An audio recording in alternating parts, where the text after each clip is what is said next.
cómo se estructura una programación dentro de un dojo y cómo consideras tú que se tiene que estructurar una programación.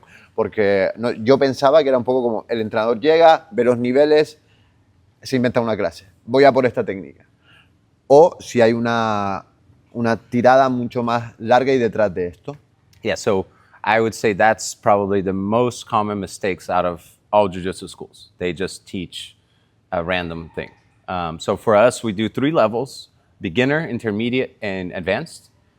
So beginner is just basic, one move, so one move at a time, very simple things. Of course, even then is too much for some beginners. That's fine. The goal is to get them used to, their body used to, so they don't get hurt.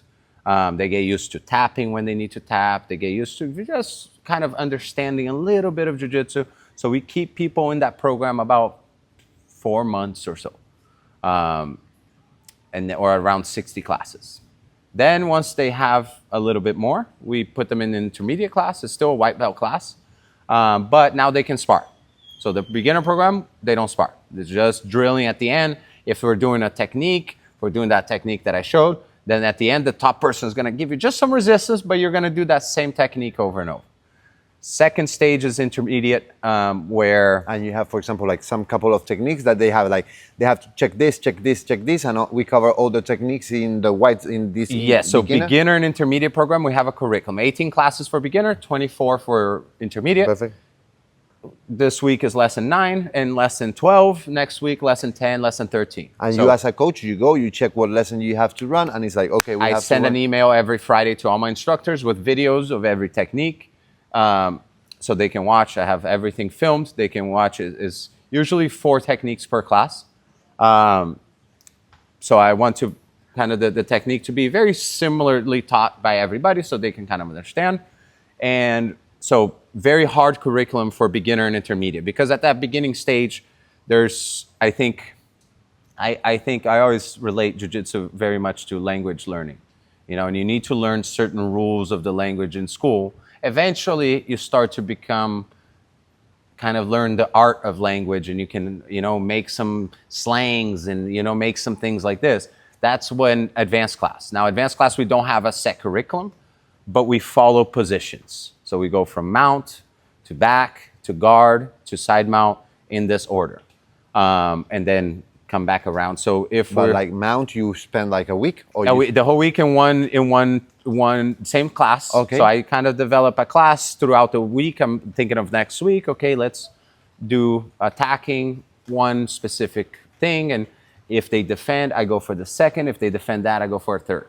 Then the next week, let's do the same position, but let's say just how to control. And somebody tries to escape like this, we stop them.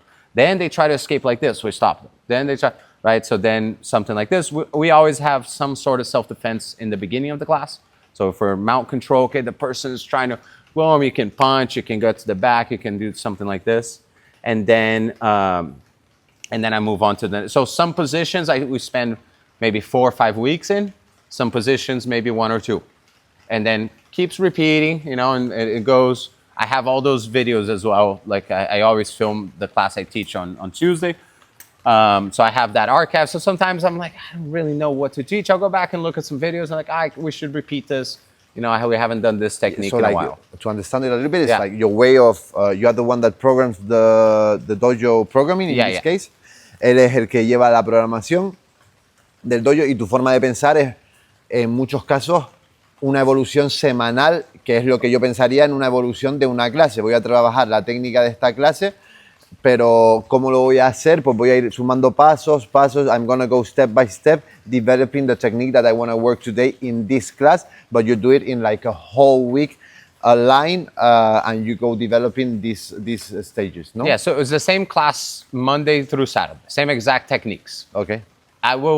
I will add some details or make a little bit less. I will kind of adjust things based on people that are there, but it's the same technique, pretty much. And I always tell them it is, it's only blue belts and higher in that class, but a blue belt maybe has been training for a year and a half, and there's some people there that have been training since like 1995. Okay. So there is some different levels, and I sometimes will say, hey, look, for you guys more beginners, blue belts, new blue belts, you might not understand certain moves to this week. It's okay. Try your best. This will kind of start to maybe think about some movements, and in the future, it will click more for you. You know what I mean? Right. That's perfectly fine. What I like to do so I can get to most people is do something that most people can do, and I go very deep into the details. So these people are not understanding some of the details. They can all do the same move. But these people are like, okay, we're getting to the microscope. Specific. Where these people, they look at the map. Yeah. So, it's the same thing, but they're just going into deeper and deeper. And sometimes, I'll go walk around and I'll go to each person and explain separately too. Okay, so let's make the dojos and like the jiu-jitsu, the Brazilian jiu-jitsu world of coaching a little bit better and mastering. What do you recommend to dojos, owners to implant maybe in their version after you working on it? What has popped up and it's okay, this is the correct way. You talk it was the main mistake, so maybe there is people out there doing this mistake. A lo mejor hay gente ahí fuera que está cometiendo un error, no se da cuenta, y quién mejor que tú, que has visto desarrollar este deporte y ha nacido de tu padre y de los Gracies con tanta relación, para un poco orientar a alguien que es maestro, que tiene un dojo, y cuáles serían tus consejos. What are your advices when you take the program of a dojo? I think having a beginner class and having a curriculum, right? So having and everyone is going to decide kind of what techniques they think is the most important for the beginner. So of course, it's going to be different, my opinion, than someone else. We teach self-defense pretty often. Some schools don't teach at all. It depends, okay. Right? So, but having a set curriculum is very nice for people to follow. And, eventually they go, I've seen this class before. Now I can, I've gotten better and I can do the same thing. Otherwise, it's very hard for you to kind of reach a beginner, because most people forget how hard it was when they began, because they've been training for 15 years. They open their school and they're like, okay, I'm going to teach what I'm working on now. And fancy stuff. Exactly. So I think having a curriculum, having a beginner class where beginners go separately.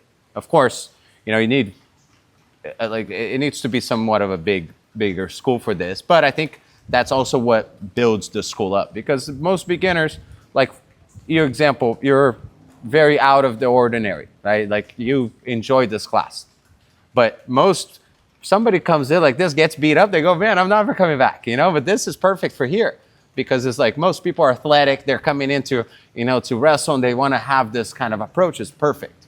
When, you have some doctors, some lawyers that just want to get a workout, they want to have a little bit more of a slower approach. Okay. And so it's nice to have a curriculum and nice to have a beginner class that's separate just for them, where I can teach them A, B, C, where everyone else man, I write songs. I don't need to know the ABC, you know? For example, without knowing nothing, the sparring part that you will take out from sacarías el sparring de los beginners. Yeah.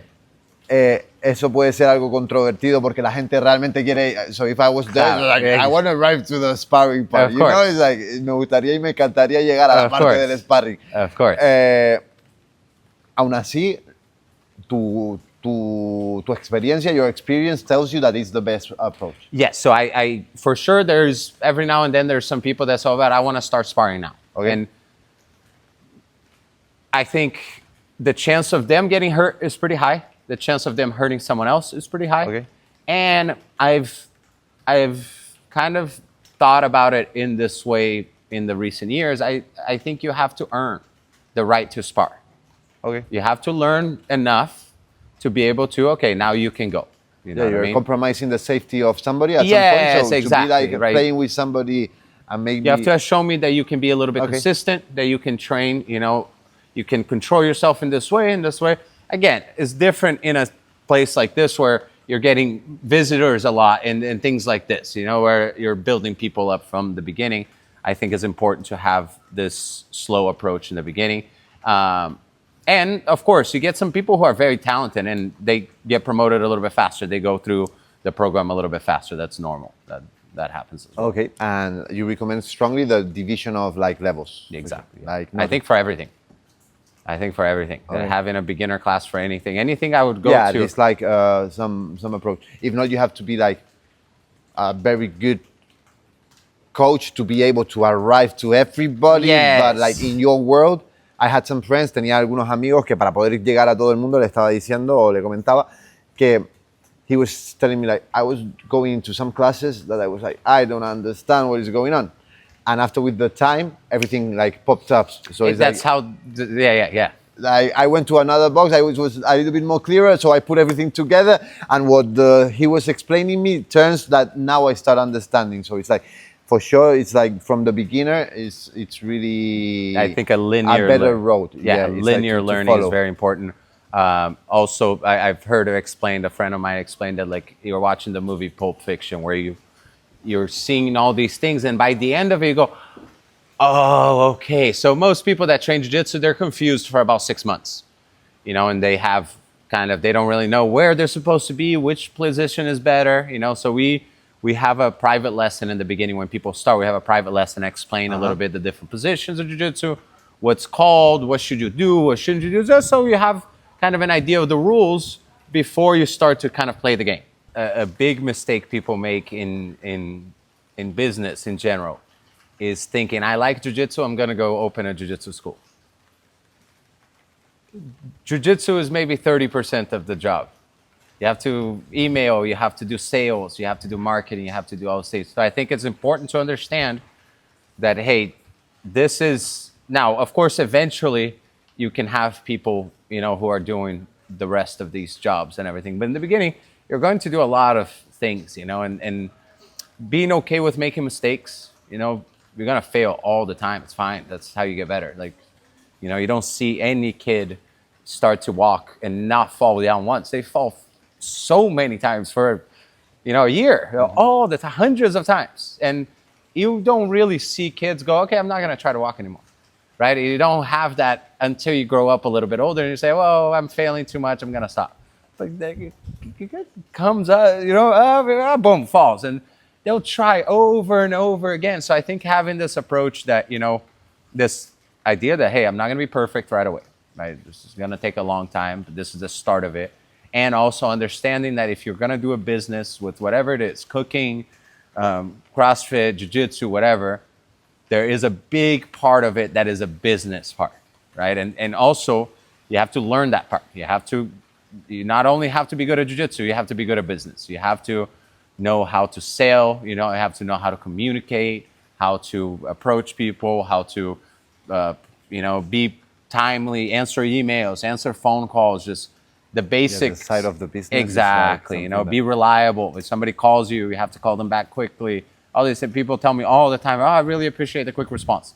All the time, because I've many businesses, emails. I was trying to I did a diving course in the Philippines now during my trip.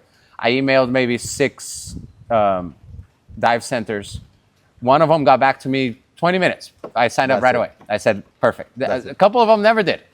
2 of them in a couple days, So I said, I've made a good choice, because they obviously run the business well, So it's a nice approach to that. Yeah, and like you are a clear example. Your dad is a clear example that if you do something from the heart and just trying to help people, you can get ready from it.